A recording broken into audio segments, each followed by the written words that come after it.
Good evening, ladies and gentlemen. Thank you very much for coming along after the game this afternoon. My name's Mark Meehan. I'm chair of the Chelsea Supporters Trust, and I'd like to welcome you all, Chelsea Supporters Trust members, to this evening's meeting. We're going to do things slightly differently tonight. Normally, if you've been to one of the SGMs before, we do sort of like trust business first and foremost, but we've got a guest speaker tonight, and we just thought, as he's very kind enough to come along and speak on a really important topic, that we let him go first. If there's any questions you want to ask of him, please do so, and then we'll just do general trust business afterwards. Just a few bits of housekeeping. If you've not yet realised, there is complimentary tea and coffee on the left-hand side of the room. At the back, there is complimentary soft drinks courtesy of Chelsea Football Club after enjoying a 2-2 draw at 10-man Burnley today. And if you need something stronger, there is a paid bar, and do help yourself to some alcohol if it's much needed. Before I introduce our guest, just want to say we've been trying to sort of get this SGM meeting up for a significant period of time. It is challenging trying to find a venue in close proximity to Stamford Bridge that ticks all the boxes. So I think thanks sort of Chelsea Football Club for again making Underbridge available to the Supporters Trust for this evening's meeting. Thanks to the staff that are here, the sound guys, the technical guys, the bar staff, the security as well, for staying on after today's game. So for no further ado, we're delighted that the chairman of Chelsea Pitch Owners, Chris Isitt, has joined us this evening. So this is very much Chris's floor. Chris is going to talk about CPO, really important topic area, and there will be an opportunity to ask questions as well. Thank you very much.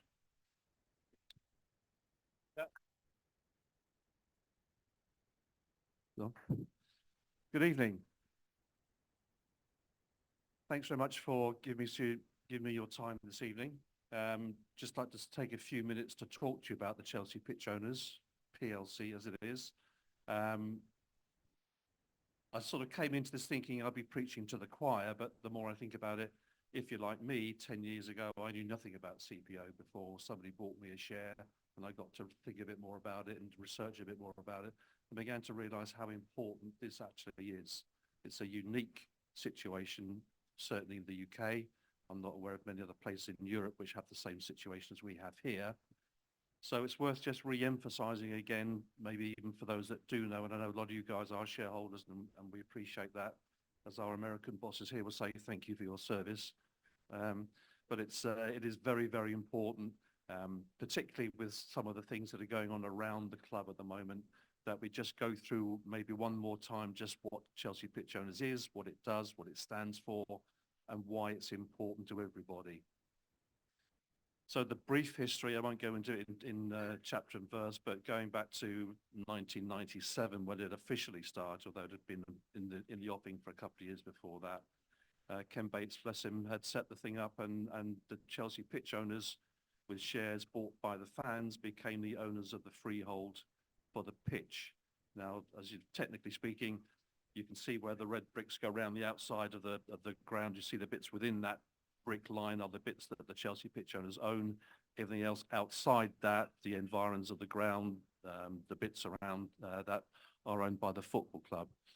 We give permission for the football club to build their stadium on our land, and the whole thing was predicated by a loan from the football club, which we repay by selling shares and paying a percentage of the shares that we sell back to the football club.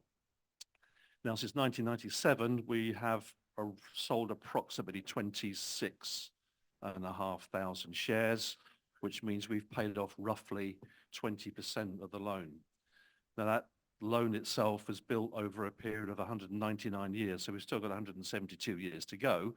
But what we don't want to do is to have this thing running on year after year after year after year, because at some point, technically, whether it's this lot of owners or another lot of owners in the future, there could be a legal challenge to say we're going to call the loan in. Now, at the moment, because we're making all reasonable efforts to sell shares and repay the loan, that isn't an issue. That isn't an issue. But 172 years is a long time. So what we'd like to do is to keep on selling shares as best we can, manage to raise funds in other ways as well, whether it's through social events or through other things that may be coming down the line as well. But the key thing is that by having a share, whether it's 1 share or 10 shares or 100 shares, you have a say in what happens next. And I can't emphasize enough how important that is. for people that are or around the environments of this football club saying this and saying that about who should be doing this and who should be doing that. If you haven't got a share, you don't have a say in what happens next, whether it's for redevelopment or anything else that's been knocking around for the last couple of years or so. So if you have a share, you have a vote, and that is really, really important. Now, looking back over the history briefly, since 1997, we sold 26,000 shares. We have around 15,000 shareholders, which is great, or as Ken Bates said just the other day, it's not fucking very many, is it? 15,000 shareholders won't even fill half a Stamford Bridge, and the thing's been going for 27 years. So part of that is probably down to the pitch owners board themselves and the manager over the last 20 odd years. There's been a sort of a comfortable nucleus of people that support the club week in, week out, that have joined the Supporters Trust or the Supporters Group or the other groups around, and been lifelong fans, and many have bought shares, which is great. But obviously that was a long time ago, and the average age of most of us, or the season ticket holders, is now late 50s. We need to get new blood into the shareholder base of the pitch owners. And so a lot of the work that we're doing now in marketing strategy is going to be geared much more towards the social influencers and the social media and that sort of stuff, to encourage the younger people who also come to the game week after week and invest their own disposable income to become shareholders as well. So that's a very, very important part of how we will move forward as a group. So that basically is the brief history. This is a plea for people to buy, sorry, a plea for people to buy more shares, basically. We need to keep going. We sold, I think, around about 700 or 800 last year. That wasn't very many. The year the club got sold, we sold about 2,500, 3,000. It was a brilliant year. So it is it depends on the club itself. And I always say to the members of the board that it just relies on the club to stuff something up, and we sell a load of shares, whether it's Super League or up for sale or whatever goes wrong. That encourages people to buy shares. So in one way, I'm not saying stuff it up, Chelsea, but please don't stuff it up. But in one way, that sort of thing does encourage people to buy shares. But in the meantime, we do need people to keep buying shares. We still have to pay back money every year, and it's very important that we do that. That's basically where we are at the moment. So unless there's anything specific, I'm happy to answer questions or take any comments. I've got a little sheet here. I can take names and email addresses of anybody that wants to buy shares, and we can move on and get that processed very quickly. The actual shares themselves, they look like that. You can have a signed share. If you want a signed share for 160 quid, that's mostly for my signature, not the players, by the way. And there's a list of the players here that we have got signed shares for at the moment. So we can move on and get shares processed very quickly for you. So thank you very much for your time. Happy to answer any questions. Thank you very much, Chris. Colleagues, this is very much your meeting, an opportunity to ask any questions of Chris. Dom will have a roaming microphone come amongst you. Just put your hand up and we'll get to you. Just more of a reminder, obviously, the way the trust operates, we operate with mandates from you, our membership, and obviously motion 7 from last year, the CST board reaffirms its support and its commitment to the aims and importance of the Chelsea pitch owners in the continuation of Chelsea Football Club at its home Stamford Bridge. The CST board actively encourages all members of the trust to buy shares and become a Chelsea pitch owner to safeguard its long-term future. It is mandated to continue to work with the CPO board and other appropriate bodies to ensure that Chelsea pitch owners remains relevant to future generations of supporters and to encourage increasing accessibility of share to supporters of all ages and backgrounds to expedite this. And when we asked your views last year, 99% of you were in support of that mandate. So thank you very much for responding to that. Colleagues, the floor is yours. I think before we go to the floor and welcome questions, I think one question that I think is going to be at the top of everybody's agenda is going to be focused on kind of stadium redevelopment. Chris, is there anything you can say on stadium redevelopment? I know when the new ownership came in, they commit to building or redeveloping Stamford Bridge. Is there anything you can say just to kick us off? Absolutely nothing. I think we've danced the dance now for 2 years. Yes, when they came in, it was all, yes, state-of-the-art stadium, it's going to do this and do that. And we thought, yeah, that's great. A lot of other things have been around in the rumour mill for the last sort of 12 months or so. We have no position until somebody puts a proposal in front of us. Now, I read all the same stuff that you guys read. I hear most of the same stuff that you guys hear. I know a lot of you are very well connected. There is nothing concrete in the offing that I've heard from any part of the football club at all, apart from just an inkling that from the last meeting that we had, they appear to have gone back to square one and started the whole process of due diligence again. So I know no more than that. Say until we actually see a firm proposal in front of us, I can't put anything to the shareholders or make any comment about that. Thanks. Got a question down here. Opening it up also to those who are dialing in via Zoom. We'll be taking question from the floor here and via Zoom as well. Thank you very much. The name is Merrick Malevsky. I'm a CST member and also CPO member. 3 quick points. This is addressed to CST, Chelsea Supporters Trust. With all the points deductions going on with the EPL and the rather prejudiced approach to this vis-a-vis Manchester City, which has 115 charges hanging over it. The point is this is point 1. CST should really make a point of joining up with other similar supporter trusts to sort out this anarchic chaos that is being created by points deduction.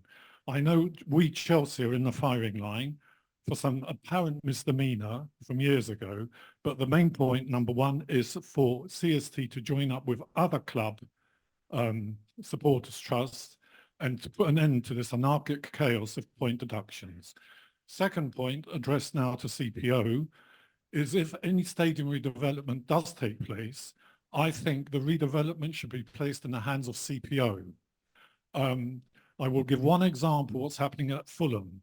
2,000 to 3,000 seats supposedly cannot be used because one side of the stadium at Fulham, Craven Cottage, was redeveloped. There's an argy-bargy with the builder who's gone bankrupt, and Fulham apparently are losing, I don't know how many pounds per game.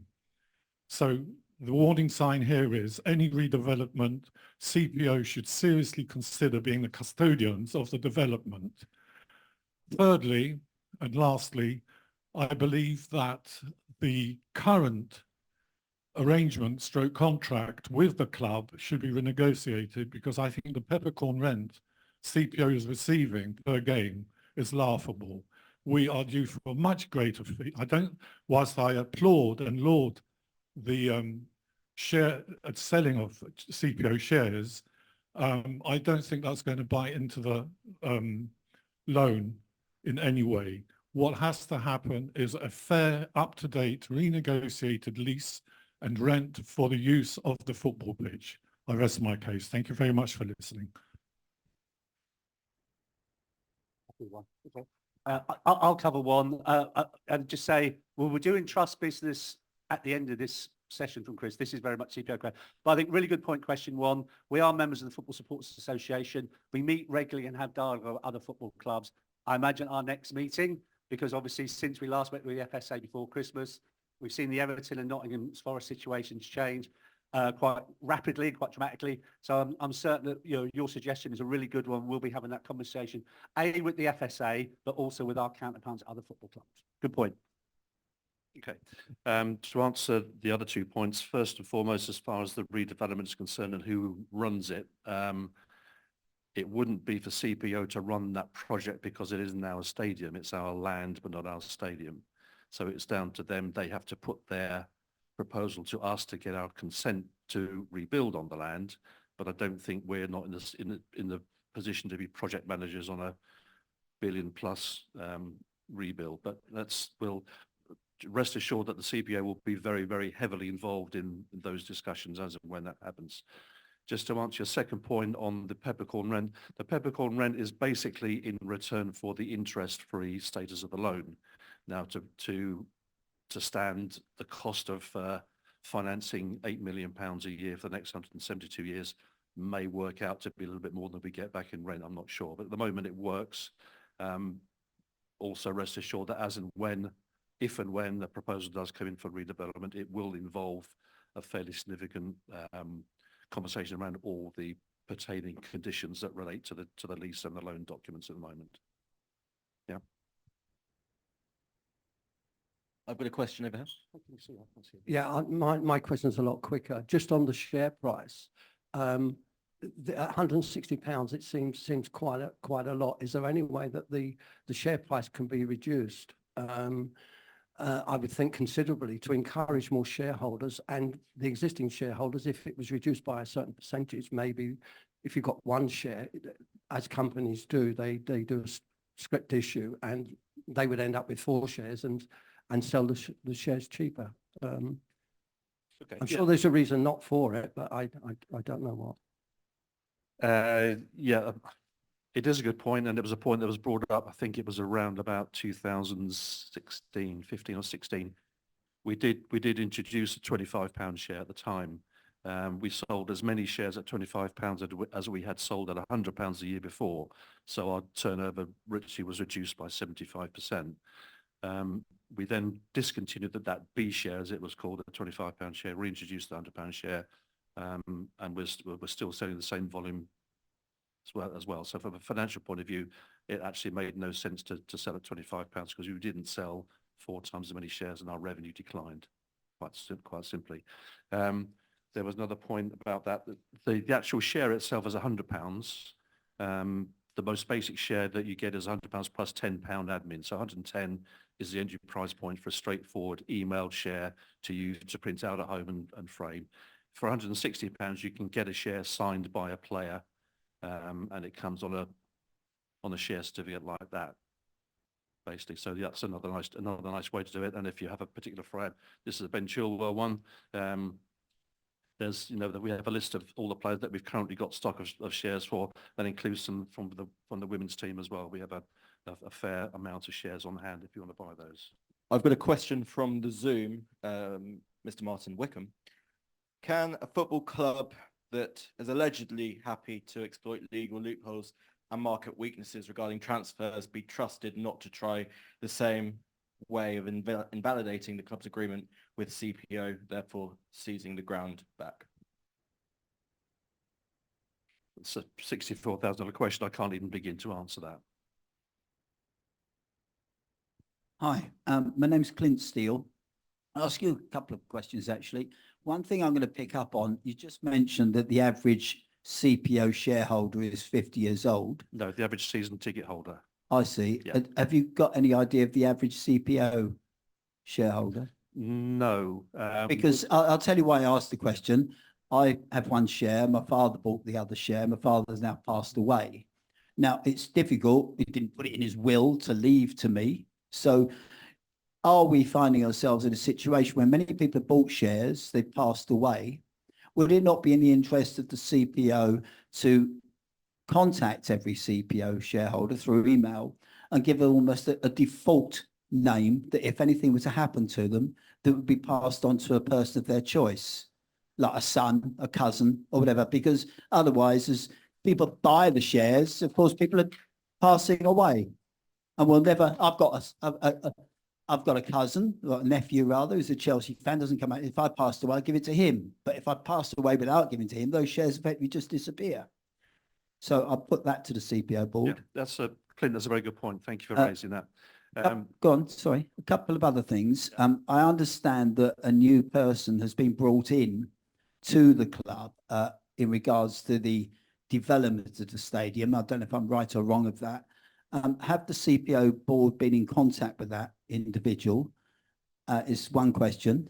And the second thing is something I brought up at the last CPO board AGM, is that has it been put to the club that the possibility of redevelopment of the stadium, and they bought the Stoll building here, that the possibility to approach the council with the potential of giving literally a compulsory purchase order to all the buildings on the Fulham Road, like Arsenal have done and Tottenham have done and Liverpool have done? That's just, I would have thought that if they were to be issued compulsory purchase orders, it would emphasise the possibility to be able to build a stadium without the restrictions of egress, which is our problem.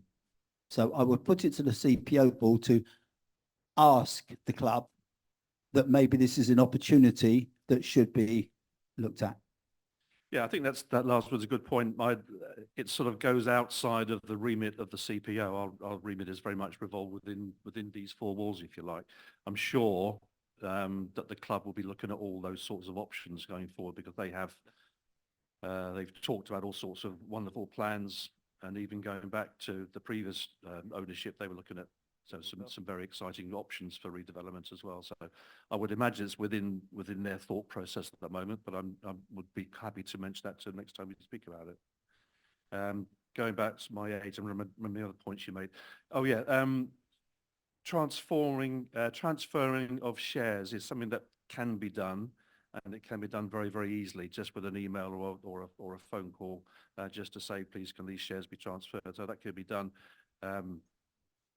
by anybody connected with anybody who's a shareholder.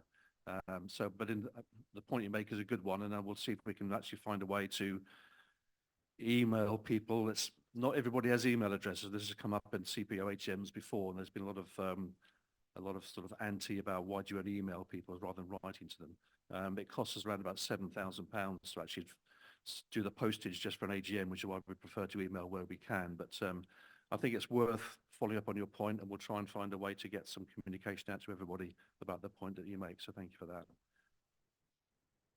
Yeah.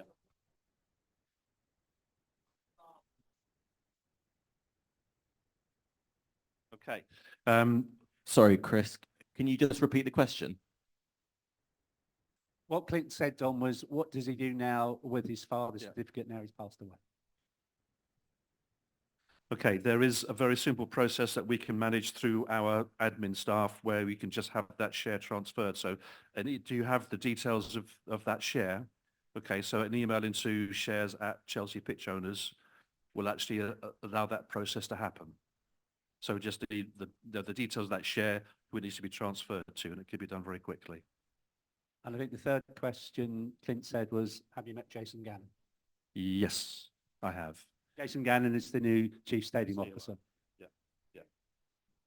It was part of his induction program, I think, or onboarding, as they like to call it these days, don't they? So he'd only been in the business for a couple of weeks. So it was very clear that his remit was around the stadium because he was the guy behind the SoFi Stadium in LA. So I think he was going over all the evidence that had been produced so far, doing some more due diligence and looking at options. So that was a few weeks ago. So my question was, it's not really set in stone because it's been on and off for the past 5 or 6 years from when Roman was with us, is if we're going to redevelop here or if we're going to relocate. So what would be the situation for the people that were to buy shares within the pitch on Stamford Bridge, and then for say we went to Earls Court, for instance, what would happen then? Well, I think that would all depend on the proposal that was made to the CPO by the club. Obviously, at the moment, the rights are protected, and I think it just really depends on what's proposed. I can't imagine that the club would take away those rights if they did. Yeah. Say, and then forever say we was meant to relocate to Earls Court, would the shares or the square of the pitch just disappear into thin air, or would we have some type of lifeline to say that, oh, if we were to move, we would get it within the next stadium, or what would happen from then if we were, because it's not set in stone at the minute now? I think if that situation were to arise, then it would open up the options for the entire shareholder base to have a say in what that proposal was, and we would have to be presented with a proposal first before we could put it to the shareholder base. At that point, the shareholder base, the board wouldn't make that decision in isolation. It would be down to the entire shareholder base to vote on whatever proposal came through. And if the majority wanted particular conditions to be applied to negotiation about a move, then that would be our role as directors of CPO.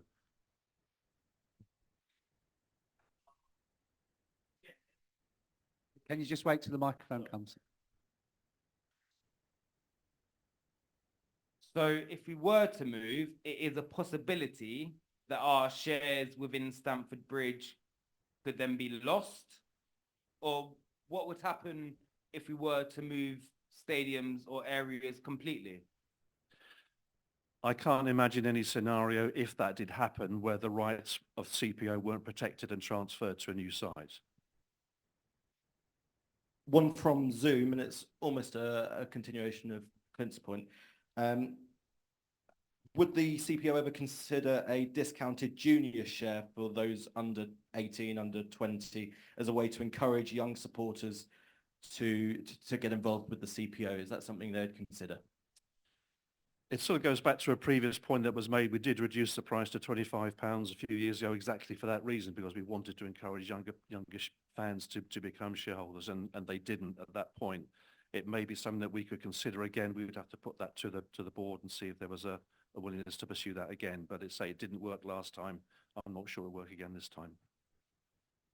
Chris, would it be worth sort of sharing some of that information? Because I went to the AGM in January, and I think you actually said the reason why you said, and I think you gave the sales figures for the £25, and that's why you discontinued it. So I don't know if that's available on the CPO website in any shape or form. We'd be happy to circulate it to the membership. Yeah. It won't be on the website, but I can certainly find that information out for you. David Johnson, Chelsea supporter and a Chelsea pitch owner.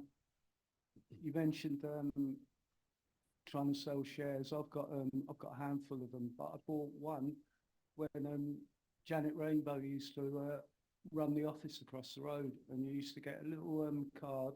You used to pay for it.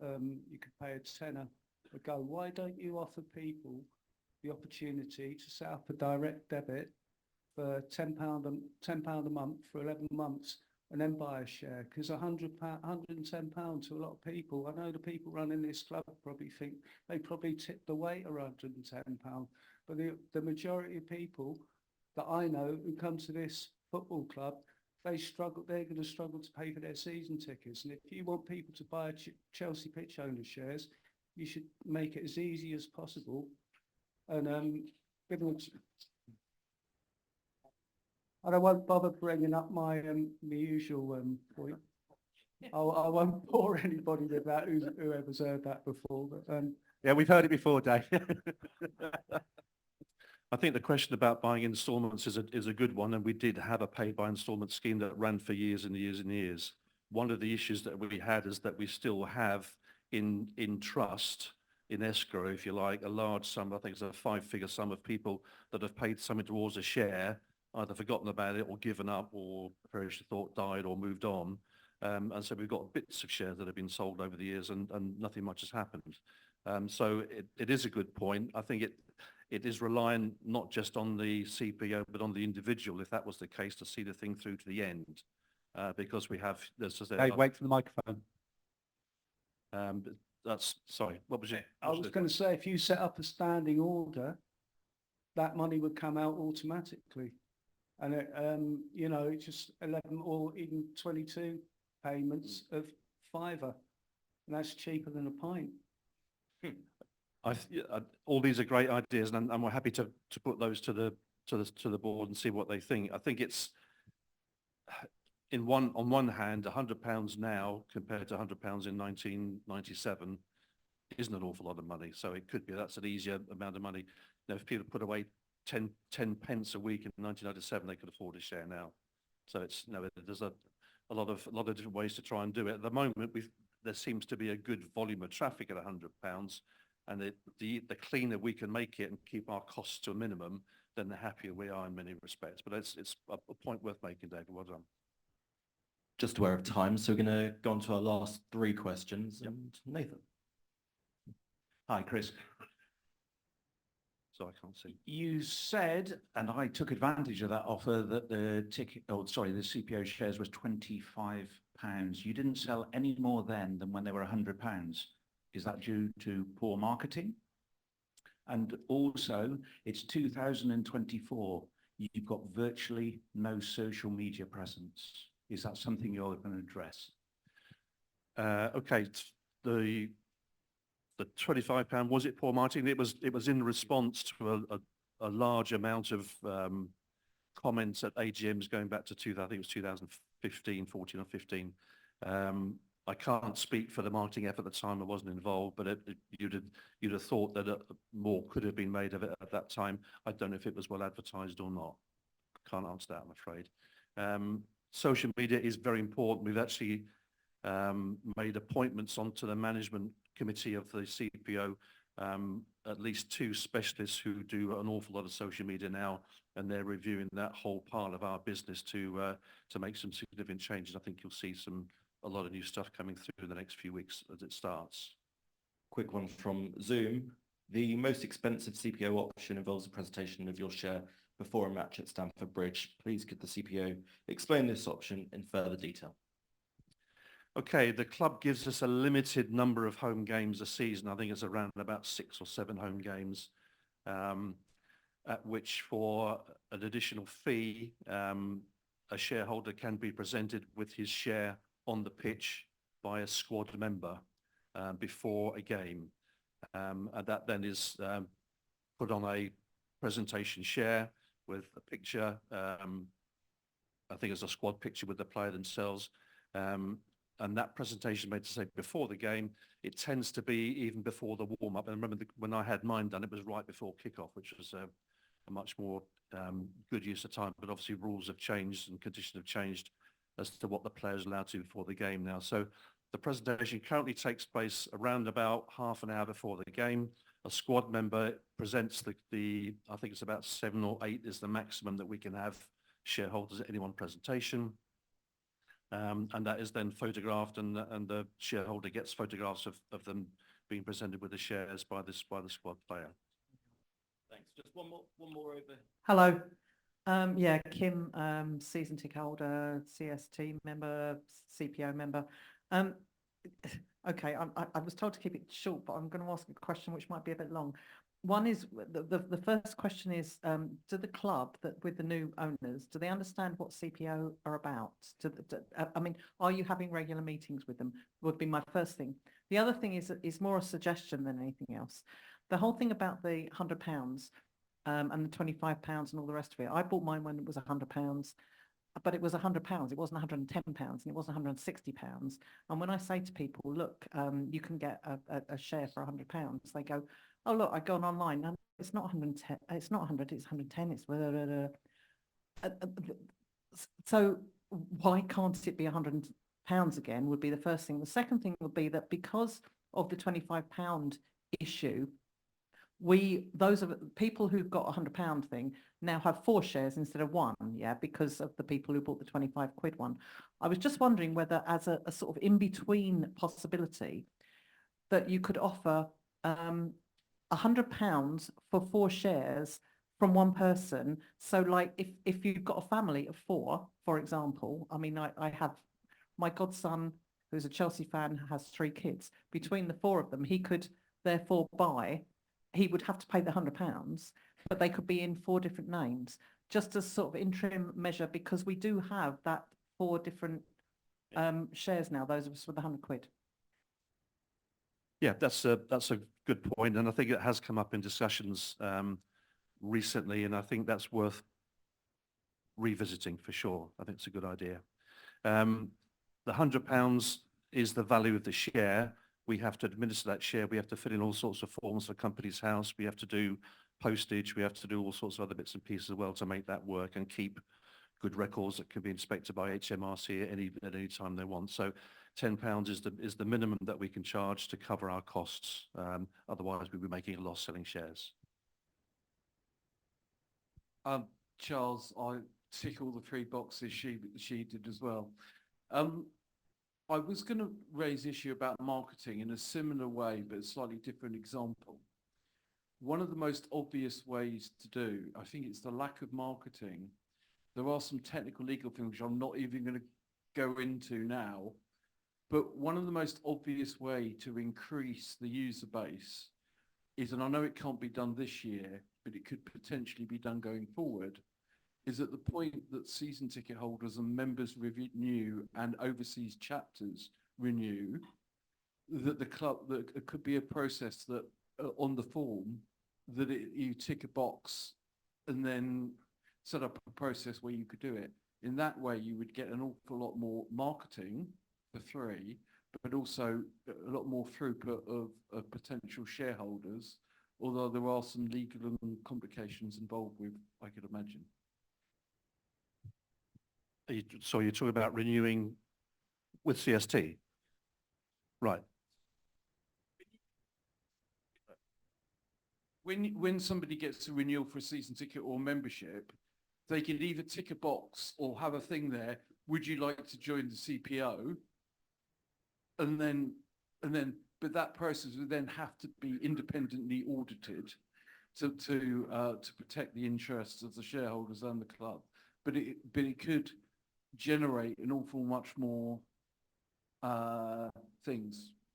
Because obviously lots of football clubs have had lots of really tiny, relatively small, tiny shareholders, and they've wiped them into effectively a fan group that's now collectively doing them. But it might be a way to do it, but I'm not sure whether it worked very well with the current regime. It certainly would have worked with the previous regime, but the current regime, they may be open to putting that as, obviously it's a club initiative too, when they're renewing season tickets. It's down to them as they want to do it as opposed to us. It's certainly a conversation that could be had with them for sure. As far as the CST is concerned, I know we do anyway. We do anyway, yeah. Yeah. And again, the thing I was going to come with a supplementary question. Is there anything that we can do with what we do that we aren't already doing to help support you, Chris? There's always conversation to be had, I'm sure. It's worth putting on record that the CPO greatly values the support that we get from the Supporters Trust, and have done both through yourself and through Cliff and the rest of the guys going back over the years. I've been involved for the last 4 years on the board, and I've always been very grateful for the support that we've had from you guys. So the initiatives that come through from time to time, we're very grateful. The fact you just bought some more shares a few weeks ago was much appreciated. So I think we just have to keep the dialogue open and keep coming up with sharing ideas and initiatives and making the thing work as well as it has been. No, thanks, Chris. And yeah, just to reinforce that point, a couple of weeks ago, the CST bought 10 CPO shares. Again, on your behalf, it's mandated every year, and that's just a demonstration of our continued support for Chelsea pitch owners and the work that Chris and his staff do. If there's no further questions, colleagues, thanks very much, Chris. Thank you very much.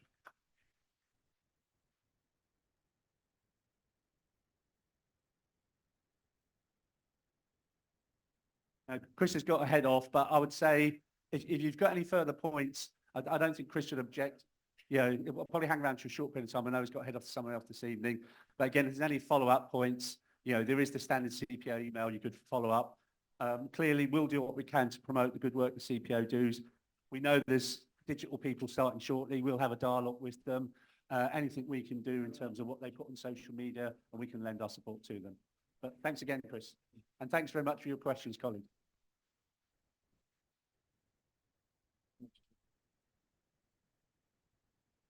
I don't know if people want to just sort of have a quick refreshment break, but what we'll do is we'll get down to sort of like trust business. Cliff, are you able to join us? And what I'll do is I'll just do a quick summary of events for everybody.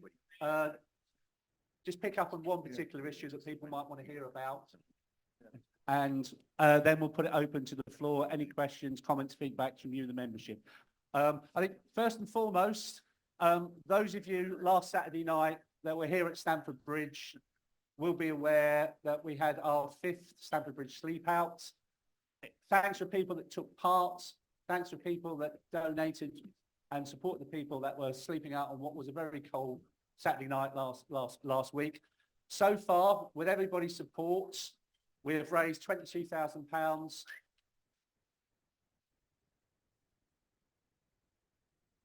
We have 2 charities.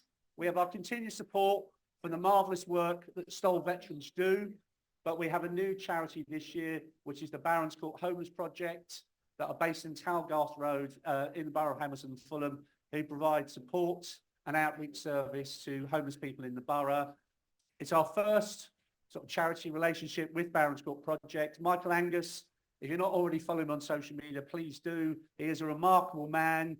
We spent an evening at his company last Saturday night, and obviously some of his careers that he's had would sort of like really sort of like make your eyes water, the life he's lived. He really cares, as we do, about homeless people in this borough. We want to make a difference in people's lives. 22,000 will help Stoll and will help Barron's Court.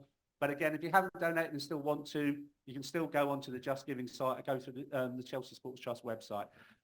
Secondly, just want to flag, obviously we had our food bank today. I don't know if Cliff wants to actually say anything on that today, as we've just actually sort of had another successful collection. And again, thanks again for your support. I don't know whether Cliff can hear us. Oh, sorry. Oh, it's Chris. You think I'm behind me? It's behind you. Speak. Oh yeah, hi everybody. Yeah, this unfortunately the way the games have panned out, this was our first collection today since the beginning of February, but we had a really bumper collection today. So thanks to all the kind people that donated, and we also raised 100 quid at the ladies' game recently. We had a bucket collection before the Arsenal game, the ladies' WSL game at Stamford Bridge. So we converted all that into food donations. And we went down to the food bank depot quite recently in Hammersmith. And they told us that over the last year, through us, we've donated nearly 3/4 of a tonne of food. So I think that's something that we should be really, really proud of. Thank you. Other thing to update on, quite recently we held our third matchday heritage event at the Chelsea women's game with Arsenal last Friday week. Very much a celebration, as this is her final season of the managerial career of Emma Hayes. We were quite fortunate on the night, if you do, you know, your Chelsea history and your Chelsea women's history. The first ever manager of the Chelsea women's team, Tony Farmer, came along, shared some of his memorabilia with the people who came along on that night, which is a phenomenal amount. We also had Karen Chapman, a former player from Katie Chapman, a former sort of player from the women's team, but also an England Lioness, who's now a club ambassador. We've had 3 heritage events so far. I don't know if we're going to be in a position to do one before the end of the season. Yeah. And again, any ideas or suggestions are always welcome from the membership about themes for future events, and we'll probably run more of them next season. More recently, on the club's 119th birthday, as we do every single year, and if people haven't been, I do encourage you to take the opportunity the next time such a tour is arranged.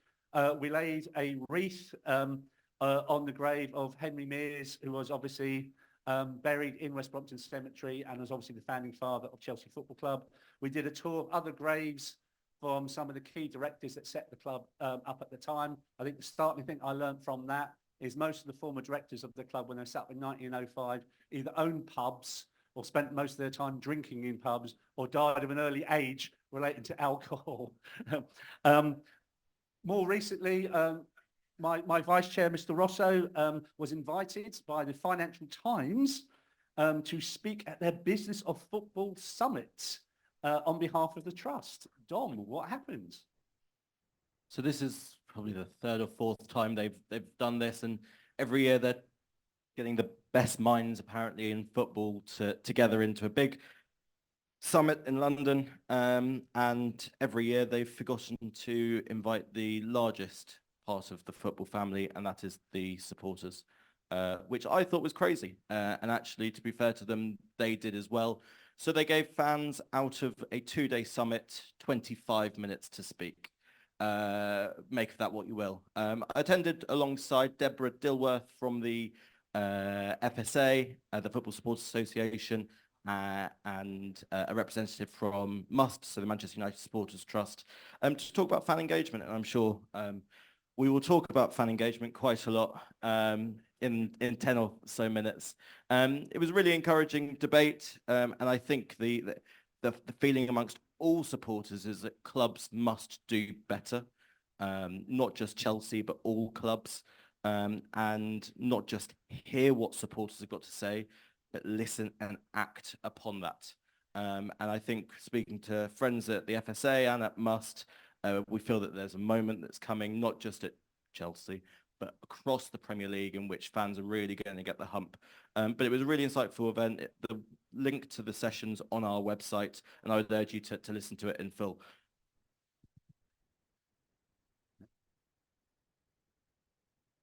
People may be aware, obviously we're playing Sheffield United next weekend, and you will also be aware, especially if you go to away games on many occasions this season and in previous seasons, games get rearranged at short notice. And this is another example where supporters have bought their train tickets, booked hotel accommodation for an away game, and suddenly something dramatically changes, and you all will be aware that the Sheffield United game was rearranged to Sunday lunchtime, once the Chelsea-Manchester United game next Thursday was shifted from the Wednesday to Thursday to be on television, as if Chelsea-Manchester United is never on television, so it could have been on the Wednesday evening. The consequence of that was that clearly the game was then on the Sunday, and then Sheffield United obviously then realised that for many years, I think actually since 1929, some form of competitive race, a marathon or half marathon, has taken place in the city of Sheffield, where large parts of Sheffield is closed down for the marathon to take place. And part of the route over the last 20 years is the route goes past Bramall Lane. So as a consequence of that, the game got pushed back to 5:30, and many people, probably some people in this room, have got expense that they then have to pay for their train ticket again or pay a surge charge to the rail companies. So as a result of that, obviously, Dom has picked the matter up. He has spoken to Sheffield United and the Premier League. And thanks to all of you, when we did ask for that information, that actually shared with us all of the examples, whether it was £40, £50, £100, where you were out of pocket. That has been shared with Sheffield United and the Premier League. And if you haven't seen it on social media.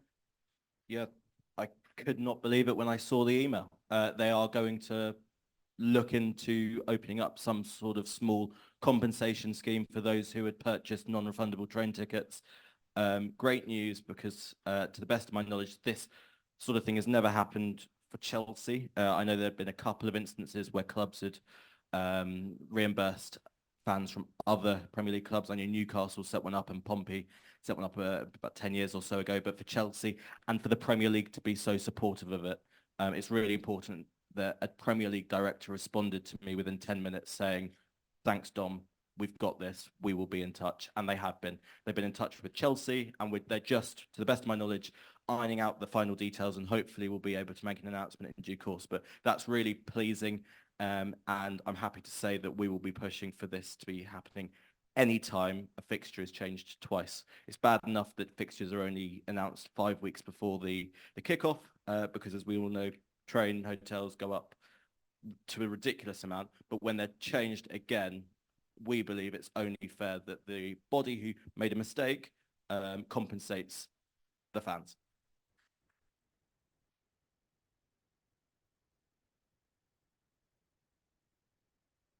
And I think I would say on behalf of the trust and the board members, Dom, really well done on this. It's like Dom did all the legwork on this and has made that happen.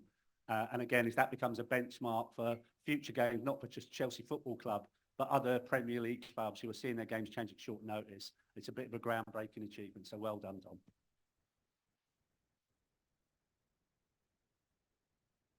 Just to cover up, Cliff, anything to update on level playing field, Unite for Access? Sorry. Yeah, I don't know if you're all aware, but we're in the process of reforming the Chelsea Disabled Supporters Association. It has been running in the past, but unfortunately the guy that was running it last passed away, and it kind of petered out after that. We've had several meetings at Stamford Bridge over the last few months, and a few of the people here have attended those. And now we've got a committee of Diane and Becky, who are hiding at the back there, with the two of them, who are going to help set it up, and we hope to have the Chelsea DSA fully up and running for the start of next season. We're already in contact with a number of other DSAs, including Fulham's one, Fulham DSA, and we're working on a few initiatives with them, mainly in their help to get Putney Bridge and Parsons Green stations more accessible for disabled supporters. At the moment, there's no way of accessing those stations for people in wheelchairs who have got accessibility issues. So a number of Fulham fans actually have to come to either Fulham Broadway or Hammersmith and make their way to Craven Cottage from those two stations, which is, as you're all aware, is a long route, and so it's something that needs to be done for that, and we're fully in support and in communication with Fulham over trying to get something done with that. It is.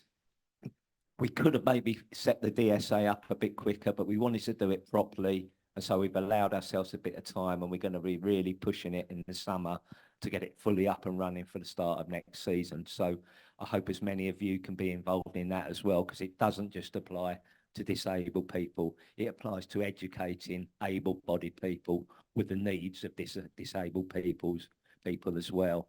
So if people are in the way of a wheelchair, just maybe step aside and let them through, you know, things like that. So it's educating everybody really with the needs that they've got. So as I say, hopefully everyone will be on board by the start of next season. Thanks very much, Cliff. As we had a challenge today with VAR, we actually had two. Do you want to actually say anything from the recent Premier League meeting around VAR fan consultation? There was a Premier League meeting with all 20 representatives from all 20 Premier League clubs a couple of weeks ago, specifically about VAR, and unsurprisingly, there was a lot to say. Yeah. How long did it take, though? They gave us 2 hours with the Chief Football Officer, Tony Scholes, and the Director of Football Operations, Simon Morgan, at the Premier League. But we could have quite easily have been there until 8, 9 o'clock that evening. I was quite tempted to send somebody off to get some drinks because it was a long afternoon. I think the only thing to kind of say from it is that I'm quietly confident that they are open and they are happy to kind of reflect on the current processes and hopefully improve. And they genuinely did take on board what supporters were saying, and a lot of it was relating to communication.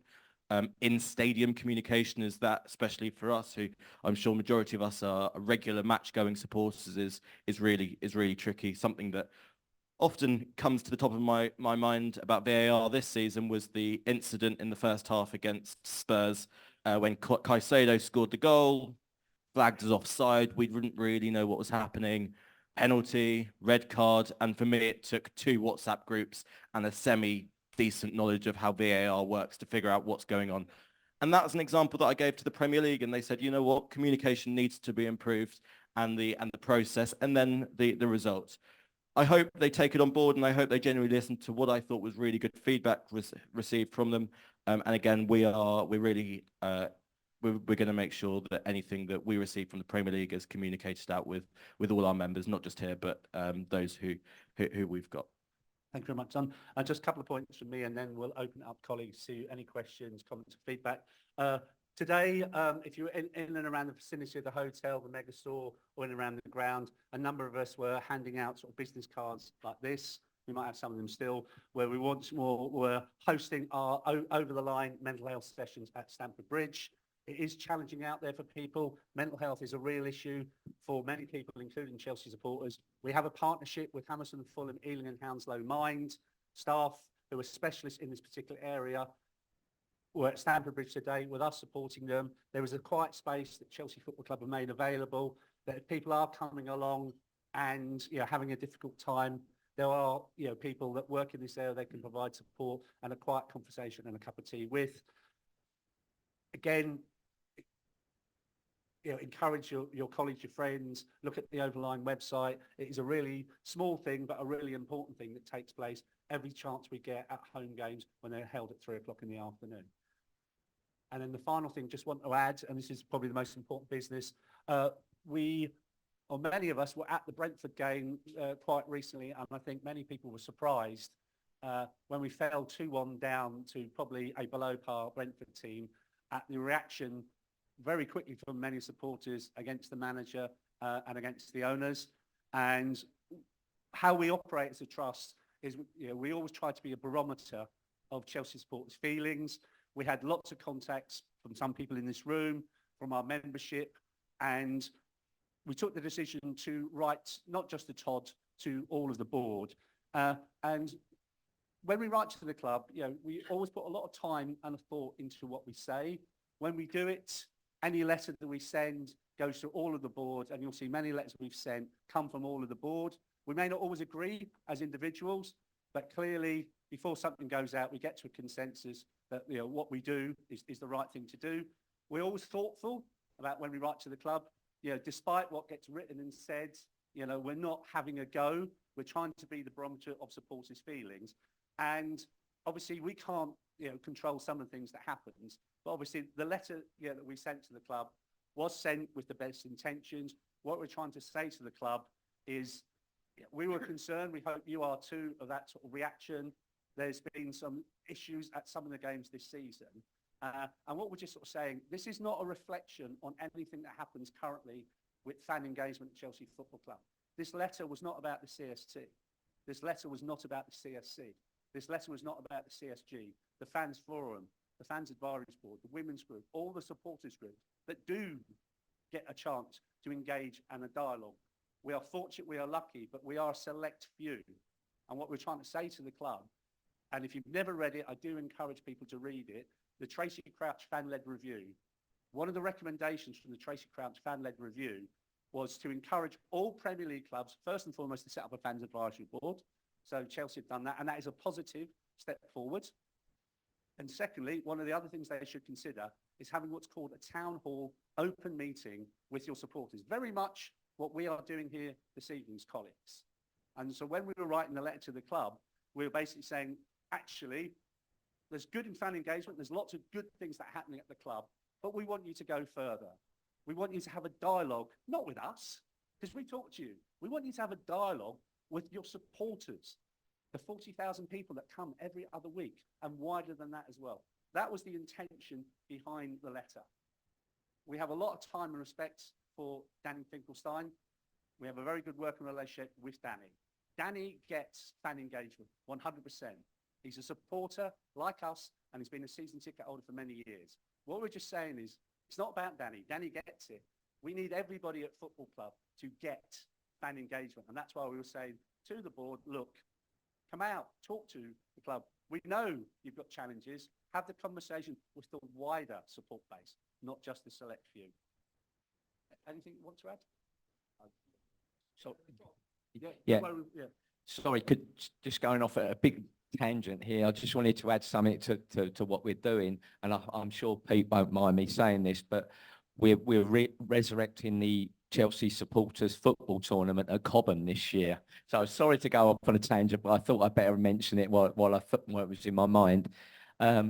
It's been with our colleagues and friends from the CSG who have been running it for many, many years. It hasn't happened for one reason or another, primarily because of COVID for a number of years. It's happening again in the summer. So if anyone wants to take part, they're more than welcome to do so. We'll be publicising it much more in the next few weeks. It'll be a six-a-side men's tournament, a six-a-side ladies tournament, and a six-a-side walking football tournament. It'll be on the 6th of July down at the Cobham training ground. We charge people, teams to enter for it. Any money raised will go to a really worthwhile charity. And the event now, as many people many of you will know, Tricia Fiorellino, who is the chair of the Chelsea supporters group, the tournament will be named in memory of her. So we think that's a really nice touch as well. So thanks. Thanks very much, Biff. Anything to add? In terms of our initial letter, no, I think probably it's best to maybe discuss the response we received. I think was thought-provoking. For those who hadn't seen it, the Chelsea chief exec, Chris Jurasek, responded to the trust, and this was obviously made public. Absolutely. So it was fully aware, the club was fully aware that everything was going to be made public in due course. We issued the letter to them on the 8th of March, and it was 12 days until everything was published. I think, and Mark's gone on the record to say this, I think we appreciate the response that we received from Chris. It's really appreciated. In our opinion, it didn't answer our concerns or our requests. As Mark has said, we weren't criticising the existing fan engagement model, but we want the club to go further. And whilst the club have got fantastic initiatives such as a Muslim supporters group, a Jewish supporters group. In our opinion, these are fantastic initiatives. They should also be kind of just a base level. All football clubs should have them. We now want them to come out and actually speak to supporters. And in our experience and the experience of the team that were of the CST, it would allay a lot of anxiety amongst the fan base. And we think that that is genuinely the best way forwards, is to come out, take supporters on a journey, explain your vision. So much change has happened in the last 2 years. I think we can all agree. Speak to supporters. You may not like the response you're going to get, but at least be open and honest. And we feel that that is the best way. And actually, people are quite reasonable. If you have an honest conversation with them, you take them on a journey, people will actually understand, especially in the next few months when so many changes are going to be happening. We know season ticket prices are probably going to be increased, even though the trust hasn't kind of had any formal consultation yet from the club. We've obviously provided our survey on that. And this is the time, if you are going to hit the pockets of supporters, you've got to explain why, and explain why you're going to be able to do it, especially as only 2 years ago, there was a pledge from the former president of business, Tom Glick, to maximise commercial revenue before hitting the pockets of supporters.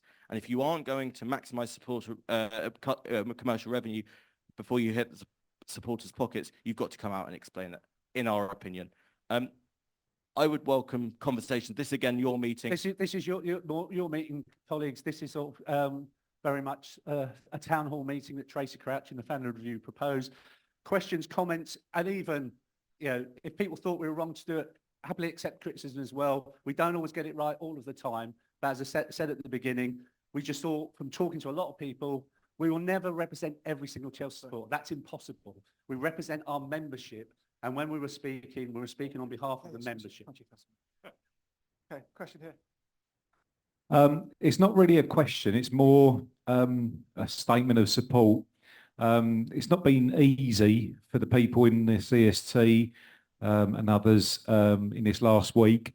And it's not a question, but I just wanted to say a huge thank you to Mark and Dominic for what they've done in the last week. It's not been easy. And all us lot that have been watching on our phones or on the telly or in newspapers, I'd also like to thank and say that people like Jonathan Kidd here, Stanford Chidge, Dave Johnson and Tim Rolls over there, everybody that is keeping Chelsea Football Club, and I've missed some people out and don't know everybody, but just to try and say a big thank you, because it can't have been easy for them. I was feeling their pain as everything went on, and all I wanted to do was just say a huge thank you.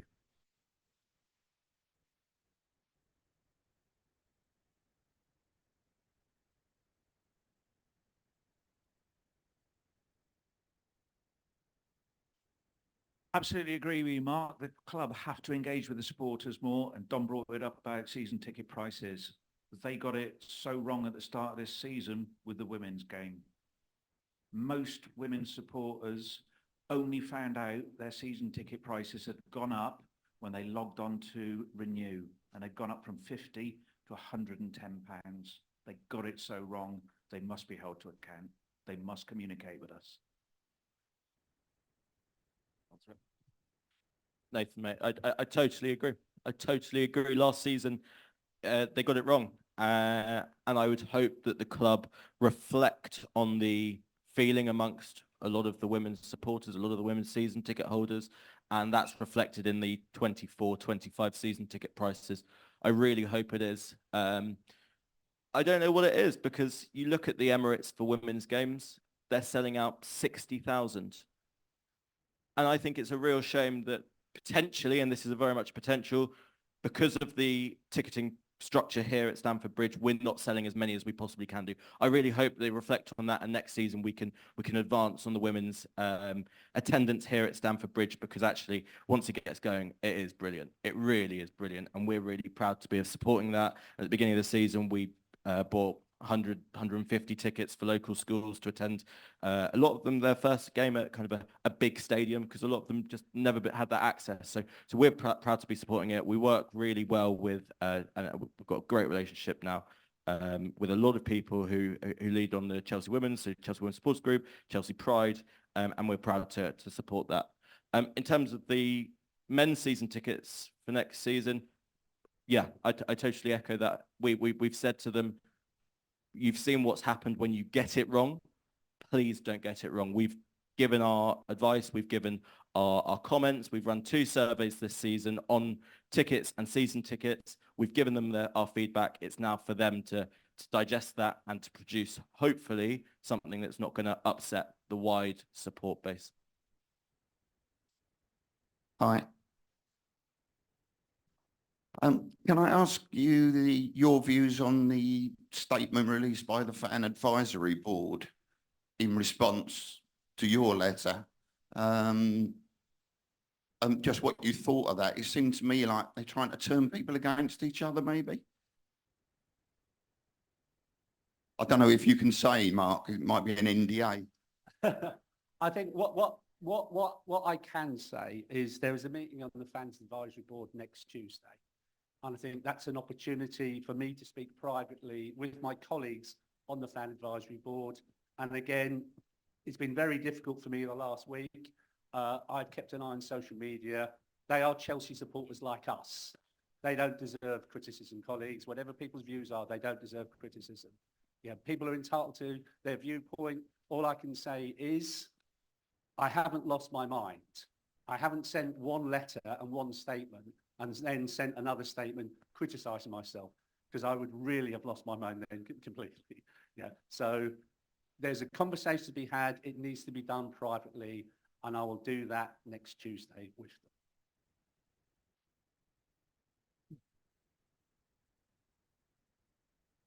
them. Hi there. Hi. Can I ask a question, please? Just following up on the letters sent, which I think most people feel exactly the way the letters were presented to the club. But can I ask, and maybe I'll ask the board and I'll ask people in the audience, because I'm a little bit mystified about this, and maybe somebody can clarify it for me. It's been widely reported that we have to sell, whether it's true or not, we don't quite know. We have to sell up to £100 million worth of players before the end of June.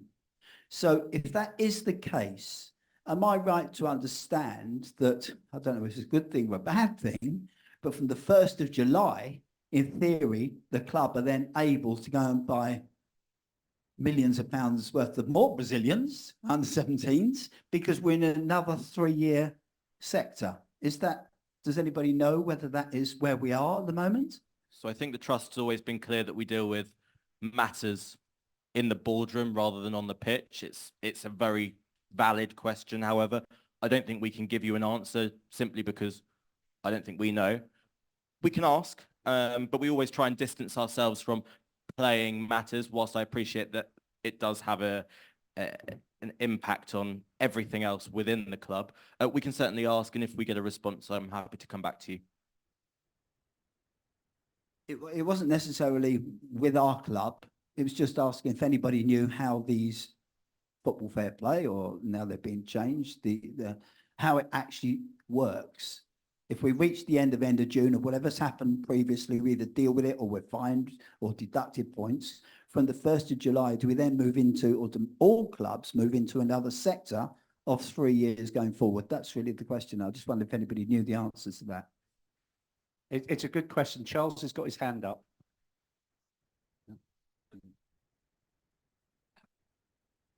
It's potentially going to be changing anyway, depending on the AGM of the Premier League. But basically, you have to comply with the Football Fair Play PSR rules on a rolling 3-year basis, where as a Premier League club, and it's different for somebody like Burnley, for example, the maximum you can lose is 105 million over the designated 3-year period. There are various items that can be offsettable in terms of your spending. So on infrastructure, on the women's team, on the academy, those sorts of things are allowable deductions, for want of a better term.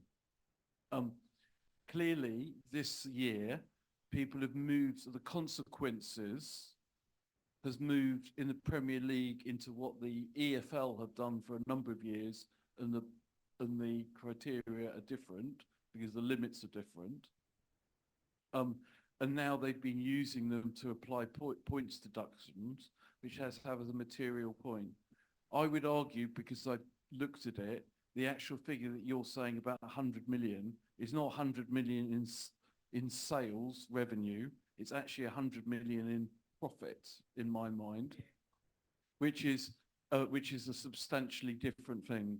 I'm not going to, you could listen to the Price of Football podcast every week or buy their book, and it would still, I'm not going to start explaining because it's a bit too complicated, but that I understand is the limit. There are separate limits that doesn't necessarily apply to us now because we're not in a UEFA qualification, and it's likely that the rules are going to be changing at the Premier League level. And one of the problems, and I had this discussion with a friend of mine beforehand, so without trying to avoid remembering what I said to him, one of the biggest problems, in my humble opinion, is the fact that since the 105 million figure came in, it has never been reset.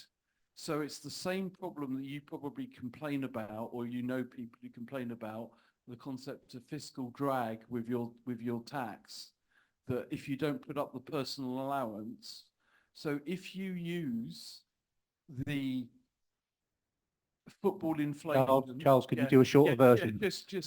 No, I'm just wrapping up. If you do the sports autumn version, the 105 million figure should have been recalibrated to at least 200 million. And because of that, that's some of the issues. But that's the simple way about what it is, but there's a lot more complications. I've got one from Zoom. Fans, not just at Chelsea, but obviously at Strasbourg, have raised the issue about communication from the ownership, from the senior leadership. What can be done to crack this nut, because it's clearly not going away? Again, it comes back to the point we made. I think the idea of a town hall meeting, I think, is a good idea. If you look at a club like Tottenham Hotspur, sorry to use them as an example, but I would say their owner, probably amongst the Tottenham supporters, is probably not the most popular owner.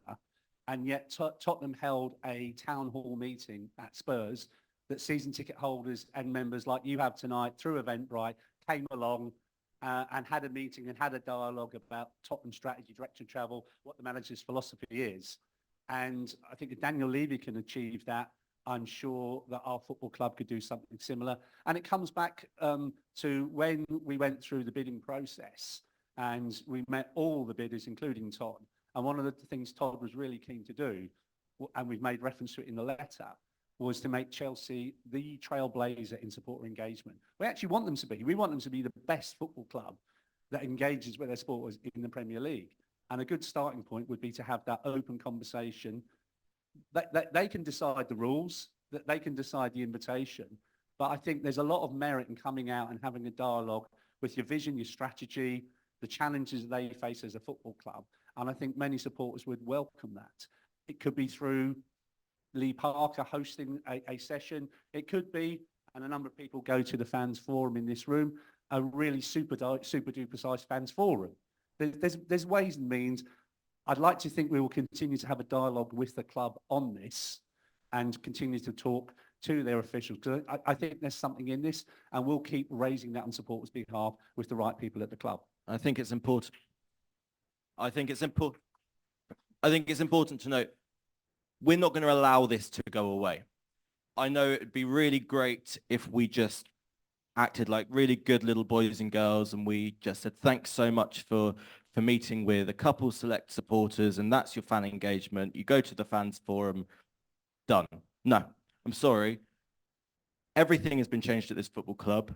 This football club is a community asset to so many people, not just here in London, but around the country, around the world, and supporters deserve answers for those at the top who are making decisions that directly impact them, their friends, their family, and their children, the next generation of children, Chelsea fans. So we're not going to go away. We will continue to represent our members as best as possibly can. And you know what? Sometimes they may not like the things that come out of the Chelsea Supporters Trust. But in our opinion, we're just being honest. We're representing our members. And then you know what? Sometimes we may have a difference of opinion, but I can guarantee you that we will not stop.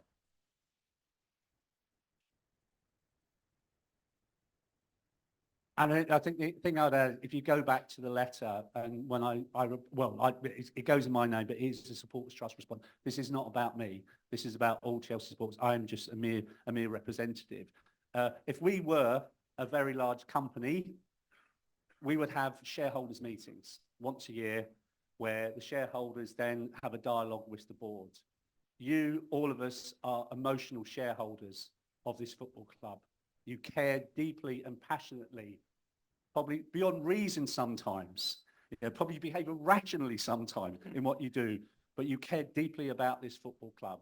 And I don't think it's an unreasonable request to say, it doesn't even have to be Todd. It could be the right representatives of the football club to have an emotional shareholders meeting once a year with supporters. Because actually, you could bring those supporters with you on what is potentially a challenging journey. So I can remember we used to have meetings with Ken Bates. I remember going to a number of meetings of that nature with Ken Bates. So there's history of that. Yeah, I've got a history with Ken Bates as well. Well, I meant he used to have meetings with the You did, you did, yeah. So I want to address what Dom said about pricing. This year and also last year, members have found that they can't get tickets like they used to be able to. A lot more tickets are going to corporate. What was I going to say? What I'm worried about also is tiered, that they might be bringing in tiered pricing. So my ticket is nearer to the middle of the West Lower, so my price might be higher than somebody to one side of the West Lower. Also, other clubs are now bringing the senior prices in line with the pension. So West Ham, Aston Villa have increased it to 66. Yep. Some clubs have actually reduced it to 25% and are phasing that out. So just to kind of hopefully reassure, I know I've discussed season ticket prices a lot, but I'm aware that we've got thousands and thousands of CST members who are not season ticket holders, who are members who in the past may have been able to have gone to 9 or 10 games a season through the VWR, but maybe this season, because there are fewer tickets, have only been able to go to a couple. There are so many people who we speak to on a weekly basis who that's affecting, and in our opinion, it's not right. There are... Can I add something else? You said that you'd say to the club about, can they think about things before they put the price up, but we have to remember we only have 40,000 season seats here. And then they'll say, well, Man United have got more, Tottenham have got more, Arsenal have got more. So they need the corporates to pay more in order to pay the way. You sort of have to see it from both sides to a point. I think I would say get on and do whatever you're going to do with a stadium. But that's going to take a long time. So just to go back, we absolutely flag it to the club that you need to not take away members. We know that especially the next generation of Chelsea fans, you've got to start somewhere. You've got to start being a member and building up those points.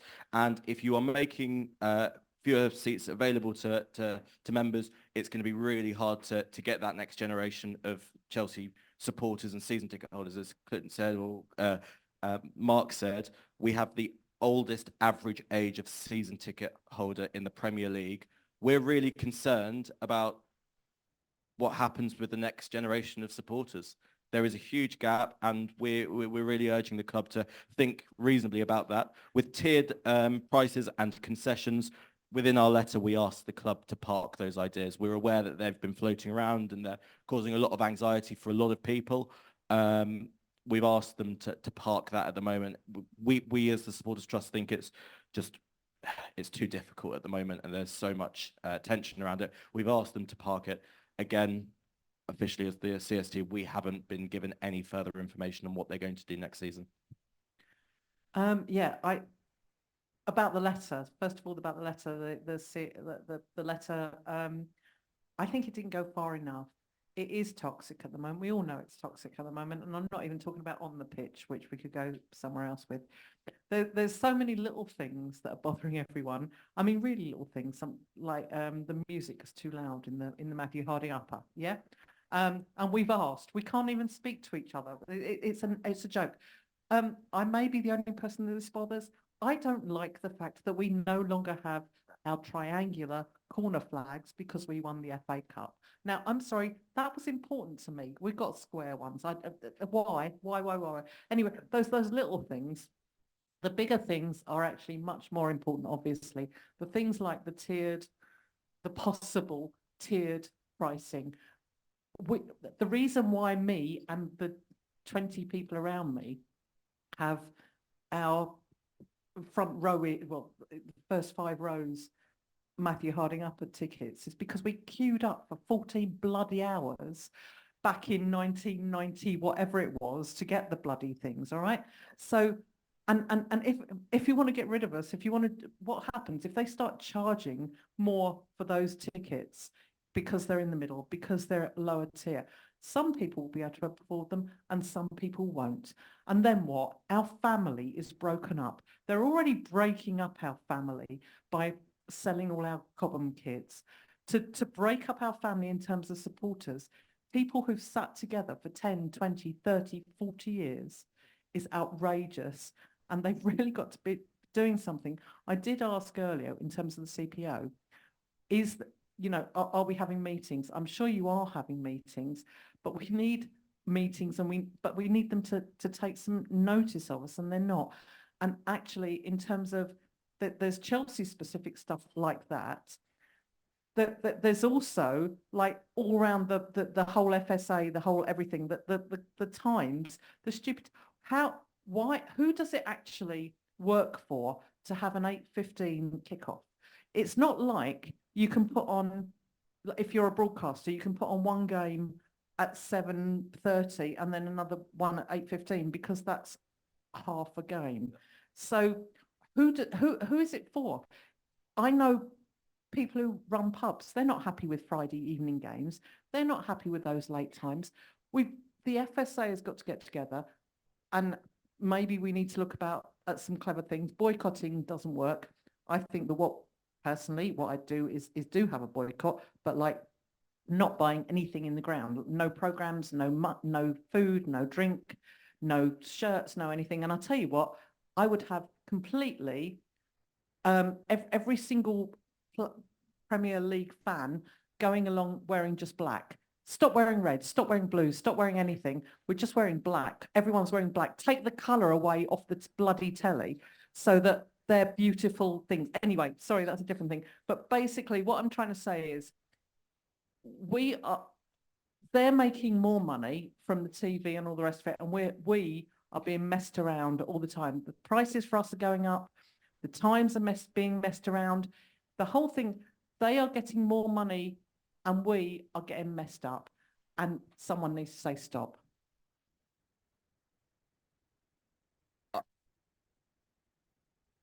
I couldn't agree with you more. And you know what? It's really heartbreaking how much of an impact it's having and how much it's going to have. This phrase, "we're supporters, not customers," often gets bandied about, but it couldn't be more true, especially if you look at the Daily Mail reports of the allegations that have come out in terms of what the Chelsea CEO may or may not have said. And I must emphasize that as a report. But I think that we are in a real battle, not just here at Chelsea, but across the Premier League. You look at, just open the sports papers this morning and yesterday, and you look at the same's happening here at West Ham, Spurs, United, Arsenal, City. It's not just here at Chelsea, it's happening across the the Premier League. And it's really heartbreaking. And you know what will happen is they will turn the stadiums that we love into soulless, lifeless bowls, which will be exactly how we remember it from Project Restart in 2020, which were quiet, the home advantage will go, and how many additional points are they going to miss out on instead of having a stadium that's roaring behind the team to something that's soulless and doesn't get behind the team at all. I think it's instinctive within their DNA. We can obviously put pressure on. Will they listen? Will they kind of get it in the end? I hope so. I think time will tell. Further message of support for the open letter is, yeah, I frankly think they need to read the room far better at a board level at the club. And I thought you're actually very polite in the way that you worded the letter. So outside of the Brentford game, we take the Wolves game, one of many examples where it's literally empty seats everywhere after an hour into the game. The Leicester game even, that was visibly toxic at a few times.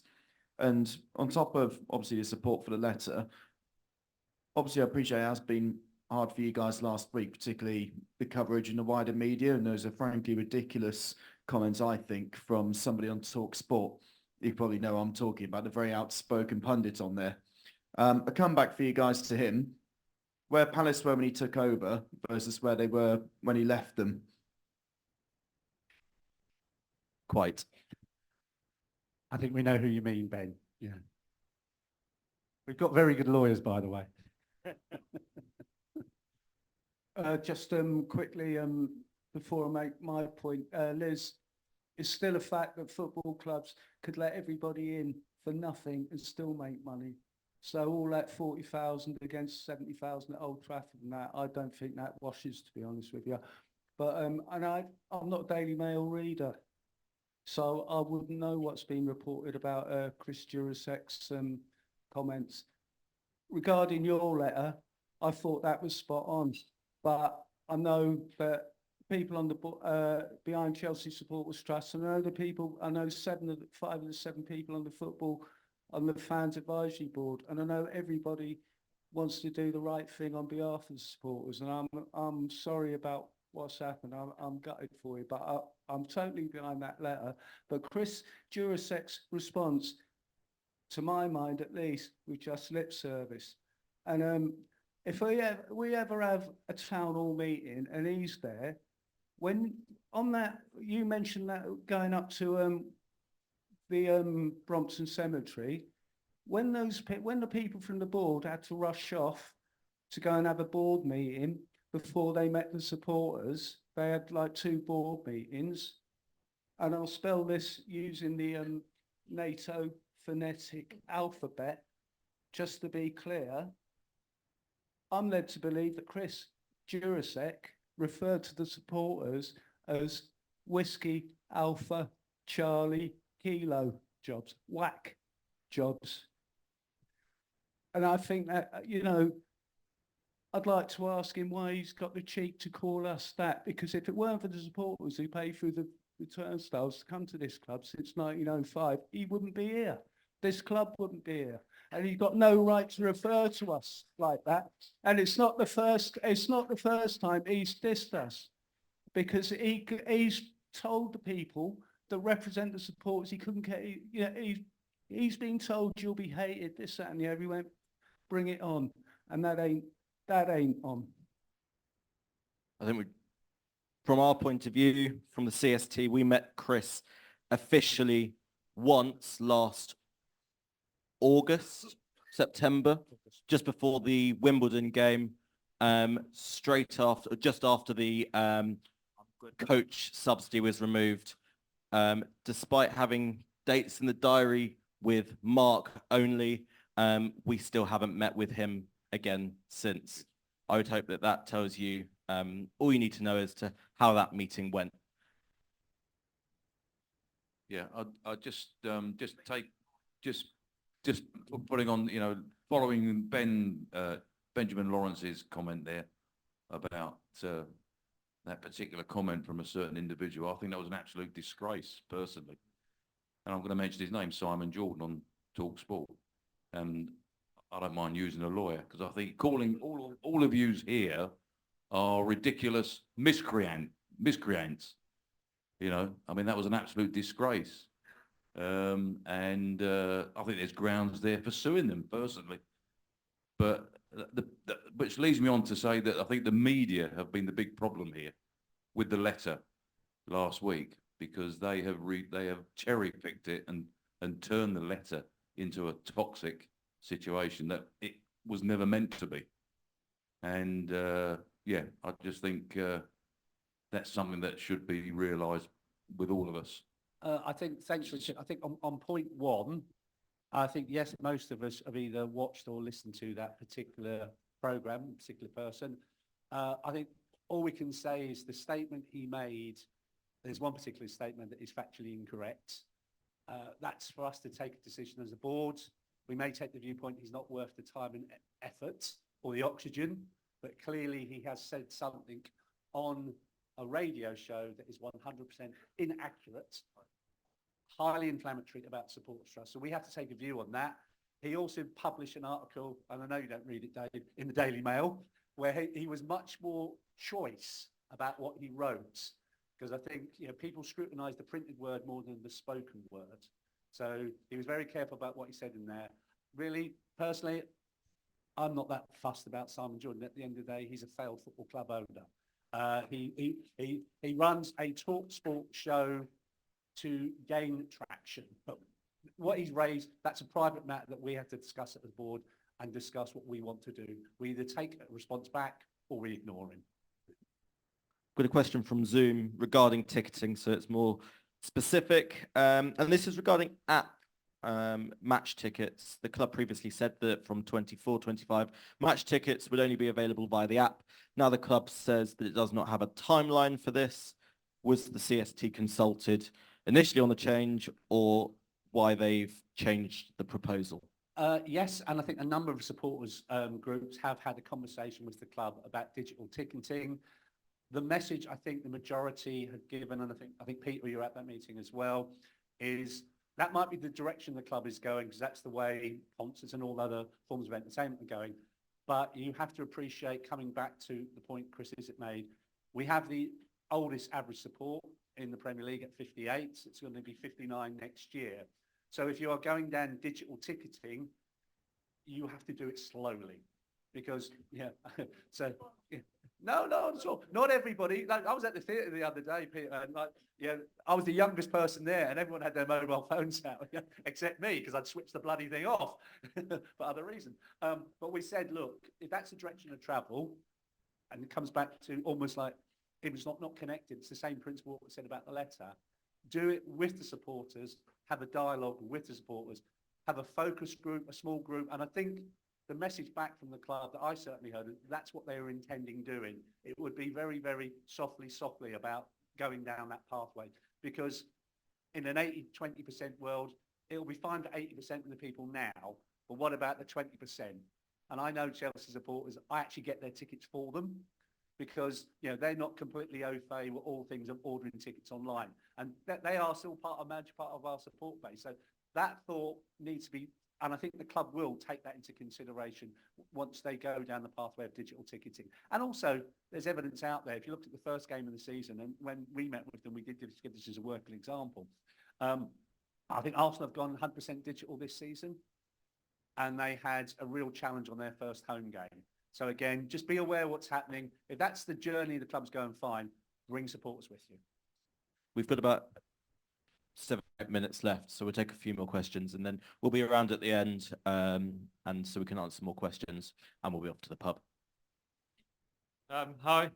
It seems like too many supporters that are owners and that perhaps of other football clubs, that it's tending towards the way of what you see in the Super Bowl, where it's just soulless and the tickets are thousands of dollars and there's almost no atmosphere, and it's always more about the celebrities that come to the Super Bowl than anything else.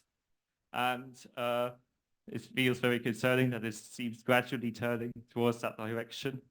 And also another thing is that, for at least some of my friends, think that they don't really trust the CST, and or they think that he don't really do anything, that maybe you do mean well, but ultimately don't get anything done. So I think maybe you could, to the wider fan base, it goes back to going and communicating with everyone, not just within the fan advisory board or fans forum, etc. And because I think the rest of the fan base needs to know that you are on their side, we are on the side.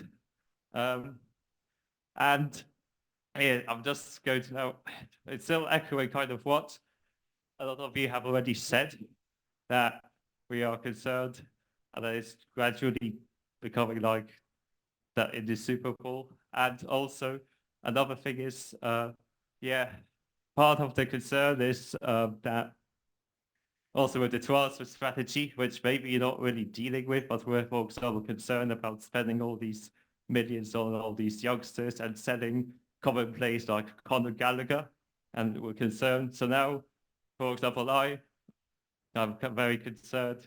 Now I'm even more concerned about the transfer window, for example. And also, we've seen, some of we have seen that those shirts sell Connor or Riot made by Stanford Chidge, I think. And the thing is, what do we do with that? Because it seems from that message, if he is sold, what, do you actually riot?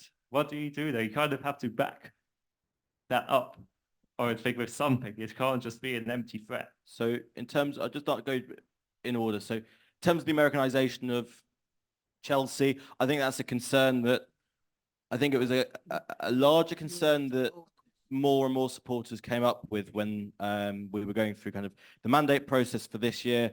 Loads of people were writing to us saying, we're really worried about kind of the direction in which we're going, the pre-show music, the entrance of the club coach and at the entrance. So it's something we're aware of. In terms of the CST doesn't achieve anything, not sure I agree with that. I think we've achieved significant amount in the 4.5 years I've been on it. We led we led the national campaign against the Super League, which forced this lot to pull out the Super League first. I think that's something that I will take to my grave as being one of my biggest achievements. Yeah, I don't agree with that sentiment, but I think some people I know forget about that. I know what he's saying. I think I was going to come back on that as well. I think it's a point. Obviously, as I said earlier this evening, we represent the membership. We can never represent every single Chelsea supporter. We are strong on our comms. We have a very good working relationship with Her Majesty's press. We have them on speed dial when necessary. What we've tried to do this year on that particular point, and we can't reach all Chelsea supporters. It's a massive football club, 4 million followers on social media. And we probably need to revisit it. We've done a thing of you said we do. I think we've done it once this season. I think we need to revisit that. That we've gone back at what you, the membership, have said to us you want us to do, and then we fed back on what we have done so far. And I think we need to revisit that and share it with as much a wider audience as possible. And I think the other thing I'll come back on as well, I think on the whole Americanization, there has to be a point somewhere where the hospitality road runs out. And I think in an environment where we have £180 tickets in Westview, not selling for certain games or being sold at £4 per person, is there a breaking point somewhere already there? And it comes back to the final point when we replied back to His Jurasek. The football club belongs to the supporters, and you are the supporters, and you will always be the supporters, whatever happens. Whoever the ownership is, whatever the proportion of hospitality in the ground, ultimately, you are the supporters that can make a difference between 1 or 3 points in the game by cheering on your football team. Last two questions, and then people need to go out to the pub. Nathan. Oh, sorry. Mark. No. Dermot, go ahead. They're still doing ordinary season tickets if you can't use the app for next season. No, that's yeah. As I said, I think it's going to be a slow process on digital. It's going to take a significant, because I think, to be fair to the club, they are doing it on a very slow basis. They're not going big bang. Yeah, because I rang Chelsea myself, because you know I suffer from epilepsy, I do indeed. and they explained everything. They said to me, not to worry, you'd be able to keep your season ticket as it is. Good, good to hear. Charles was ahead already. Okay, we'll do last two from Charles and Nathan. But we have got to be out this room in 4 minutes. Having listened to Talk Sport, I would make two observations. Don't listen to it. No. Just please don't. People talk about the Americanization, and having lived in the States for most of the last 7 or 8 years, what I would observe is there are examples of good practices and there are examples of bad practices. And in the same way as examples of good CEOs or chairmen or people and bad. Now, unfortunately, the preview into the where it all started going wrong is they played a clip, which I'd actually heard before, because I actually listened to some of the investment conferences about business in sport. But they communicated more, Bowley communicated more in that segment that they played before they started going than he has at any other time.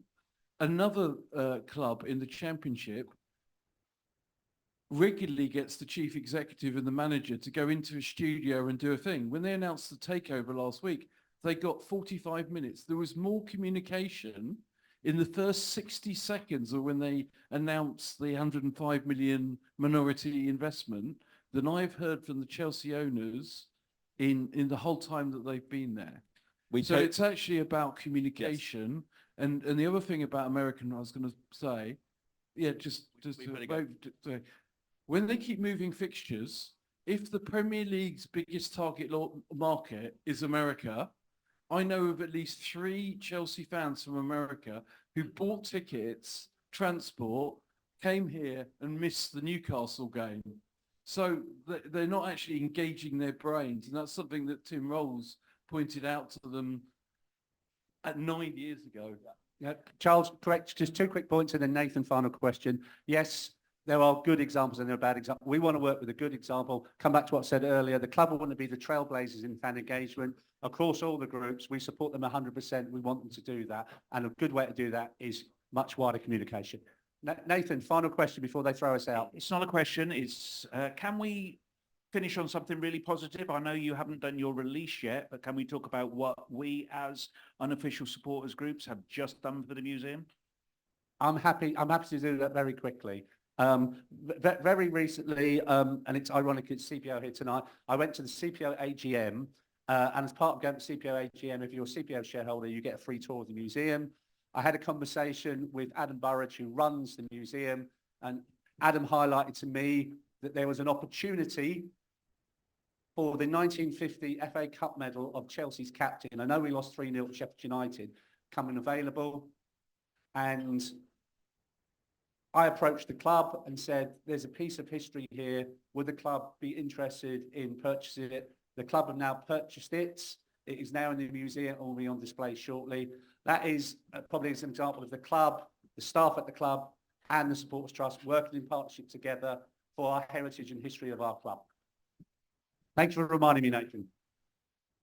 Just on a final point before this run, thank you all for coming. I know you had to stay till 6:30. We'll stick around afterwards. And again, if there's any questions you want to ask us privately, feel free to do so. Thanks to your support of the Supporters Trust. Keep contacting us, keep writing into us, because without you, we don't exist as a Supporters Trust. So again, thanks again for your support. We appreciate it.